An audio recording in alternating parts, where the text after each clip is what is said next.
Hello and welcome to another video.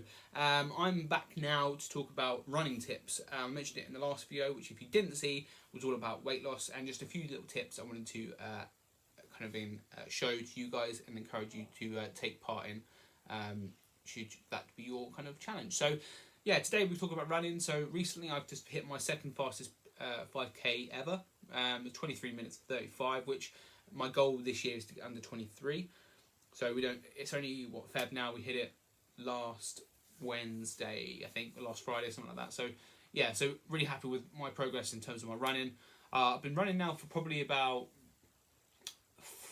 5-6 years maybe. Hated running before that. Obviously I was a lot bigger then, didn't like running.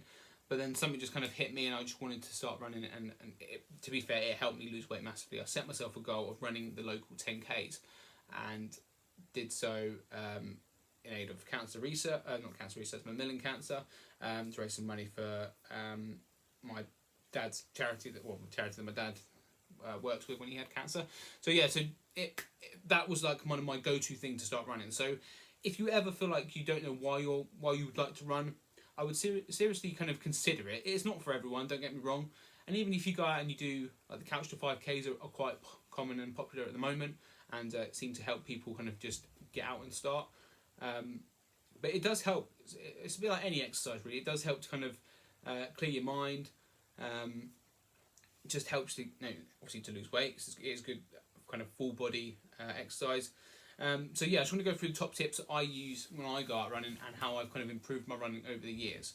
So, first tip is to, first of all, wear good shoes. The problem is nowadays is there's loads of different companies that want to try and sell you the best shoe. I personally like to use different shoes depending on how I'm running and what I'm running to. So I have Barefoot Shoes. So if you don't know what they are, I'll put a picture up here. And these are basically they are what they say on the tin. They're barefoot. They have no insoles. They're just basically it's just like a plastic sock, basically, that you're going to wear. And it helps you to kind of naturally feel how you run. And I use these a lot to start with,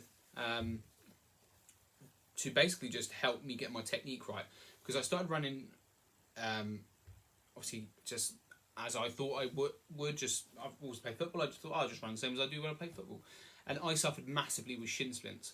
And it's mainly because when I was running, obviously I was a lot heavier as well. When I was running, I was doing this on my heel the whole time. So then the heel then sends all the shock through the shins, and it was agony. Every time I started running, it'd just be constant pain through my shins. So so the first thing I would say is always get your technique right. And if you do ever suffer with shin splints, start skipping, work on your kind of toe movements, like kind of just, even if you just stand still, kind of just jumping very, very gently on your toes. And it's all about kind of scooping your foot when you run, so toes to heels. So you don't want to kind of do this, because I think a lot of people, especially when they get tired, it's very kind of heel. Guilty of it, and I still do it now. Sometimes you just lose your technique depending on how far you run. Normally for 5Ks or shorter distance runs, I tend to just go more on my toes, because I tend to try and get the speed. But when it starts to get heavier on a 10K or anything like that, and that's when the heels start to kind of smack, and then the pain comes through as well. So so just get your technique right first, and work on, going on a treadmill if you've got a treadmill at home, or if you're out running, just work on starting on your toes and kind of almost scooping. That's when you want to get that movement of the scoop, as I like to call it. It's very kind of gentle, kind of, it looks very dodgy, but that's your road, there's your foot, and it's kind of, I don't know, it looks kind of weird. I can't really explain it. I'd have to kind of go out running and show you. But yeah, look it up. If you look at Vivo Barefoot, they do loads of things on their Instagram channel about how to run. It is quite good as well. So it's very good on there. And just look Barefoot running on YouTube. There's loads of people on there that are good at telling you how to do it, better than my little diagram with me doing this. But yeah, just work on your technique. Technique is key. Just go really, really slow and work on that technique about not running on your heels. Kind of go toe to heel, scoop that foot. I don't know why I keep stroking my hand, really weird. My second tip would be to look at the shoes you're wearing as well. It does massively help. I don't know to what extent, because again, it depends on your distance, because I personally would never run with my barefoot shoes over a long period. I tried doing it before, and honestly, I've never felt pain in my calves like I did with that, because obviously you spend a lot of time on your toes. You have to kind of condition yourself to do barefoot running. So I normally use them when I work on the treadmill, just doing kind of sprints or very kind of slow and steady runs. That's the only times I really use it. I don't really go outside, and again, because it's where I run, it tends to be off terrain and then on flats and then grass and everything like that. I don't really want to step on a stone and it hurts. Essentially, they are thin as anything, but they're there for a reason. So yeah, get yourself a good pair of shoes, and if you are running a lot, you probably want to change your shoes after you've done it. I can't remember the set amount of miles, but I think it's about 100 miles maybe, 150 miles, something like that. But look at obviously the condition of your shoes as well. If they aren't good, if they aren't proper running shoes, don't go running out in like your Saturday's best or whatever. But look at how you're running as well. I'm very much a I think it's runningshoes.com is quite a good one. It tells you, actually gives you the kind of screen, because obviously some people go to especially the shoe shops where they can work on your gait and your position and your feet when you run. But if you go onto, I think it's runningshoes.com, you can actually kind of do a little test where you stand on a bit of paper with wet feet, and the outline of your foot will show you how your feet are positioned when you stand, and therefore you can pick the best shoes to do that. So I did that, and I think mine were Comfort or Support, I think. So I bought some Asics, whatever you want to call them, and you know what, they've been probably the best shoes I've had since doing that. So I would highly recommend doing that, going through that website or similar websites, and working out your position of how you run and how your feet generally are, and then you can actually get shoes to fit that. And I think mine were only about £80, so they weren't like extortionate amounts, but obviously you can spend as much or as less as you want. But yeah, a good pair of shoes is highly recommended. And trying to get the ones with too much support as well, because they kind of ruin it a little bit, especially if you're trying the natural running stuff, then it doesn't help. Next thing I would do is, if you're running and you're doing it for time, try and, if you're doing your weekly runs, to do a run that's faster, that's a longer distance than the one you're trying to improve on. So, for example, like I mentioned, I've done a personal best 5k, and that's probably because I've been going out and doing intervals, I've been going out and doing a 5k on its own, and I've been doing 10ks as well. So I'm trying to increase my stamina as well as my speed by obviously doing the 10ks for the distance, and then when I come to do my 5k, because I know I haven't got that extra 5k after I've finished to then do, I can then put a little bit more effort into my kind of each k I do up to the end to improve my time. So that's the same thing I would do for my 10k. I would then go and do 13, 14k to then improve my 10k time, which has worked in the past. I was working up to a marathon last year with my girlfriend, and every week we'd go do 12k, then we'd go do 13k, then we'd do 15k, and I think like 22k or something for a half marathon, 22, 23. So we just gradually work our way up to that, and that helps to then improve on the distance as well.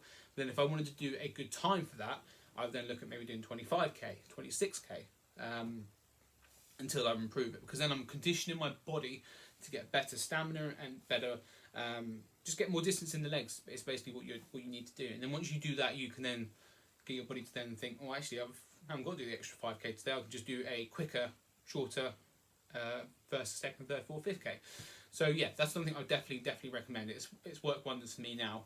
And so like now, for example, if I wanted to do that, I'd just go out and do a lot more 10ks rather than do that 5k or the intervals in the week. So then I can improve my under 23 time, hopefully by the end of the year. So yeah, that'll be my tip for that one. And I think generally as well, when you go out running, it does help. I personally find I either like running with earphones in, or I like running with someone. Normally, if you're going to run with someone, try and pick someone that's as good as you or a little bit better. If you're going to go out and you're better than the other person you want to go out with, it doesn't matter. But you're obviously just not going to get that time. But what I find is when I do that, so for example, I started running with my girlfriend, and now she's actually better than me at the long distance. I'm better at her at the short distance.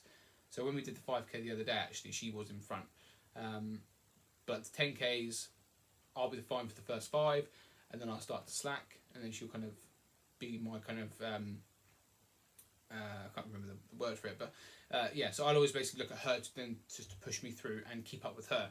So yeah, you just need to find someone that's that is better than you. But if you aren't going to run with someone that's, let's say, new to running, then it doesn't matter, because at least you're getting your distance in, and you're going out and you're doing it. It's still going to help you and help them as well. And what I find is when I did that with Beth, my girlfriend, when we both started running, obviously I'd run before, it would actually help me not to concentrate on how I'm running, and actually help her, which then meant that I wasn't feeling tired, I wasn't feeling lethargic, or get to the end of the run, I'll be like, all right, we've done 5k, let's just do one more k, and then I actually end up getting more distance in that day than I thought, because I wasn't thinking about my own personal condition at that time. So it does help. It benefits both ways you do it. Obviously, you're just not going to get the time that you want, but you'll get distance in regardless. So yeah, but always, if you try to do time or distance, go with someone that is generally equal or a little bit better than you, so you can use them as a pacemaker. That's the word I was looking for, to encourage you to push on further, get more distance in, get a better time. And yeah, you'll see the difference massively, because you're not going to concentrate on your own self. You're just going to concentrate on not giving up, which is basically the overall goal. So they're kind of my key tips. I mean, I'm no running expert. I haven't done any courses in running, but these are just from experience and people I've kind of spoken to over the years. And I have a love-hate relationship with running. It isn't everyone's cup of tea. If you don't like running, I wouldn't say go any further than 5k to start with, until you've kind of mastered your 5k. Unless you wanted to get a better time, then again I would then suggest maybe doing even just 6-7k, just to push yourself a little bit harder so you can improve the time that way. But yeah, they are kind of my kind of tips to help promote your kind of best efforts and stuff. So if you've got any comments down, or if you've got any other tips that you personally use when you run and you want to share it with everyone, then put them down in the comment section below. Make sure you like, share, subscribe, and I will see you soon for another video, and hopefully I'll be a bit more consistent when I upload, because I'm trying my best. Okay, but yeah, hopefully soon. All right, see you later. Bye.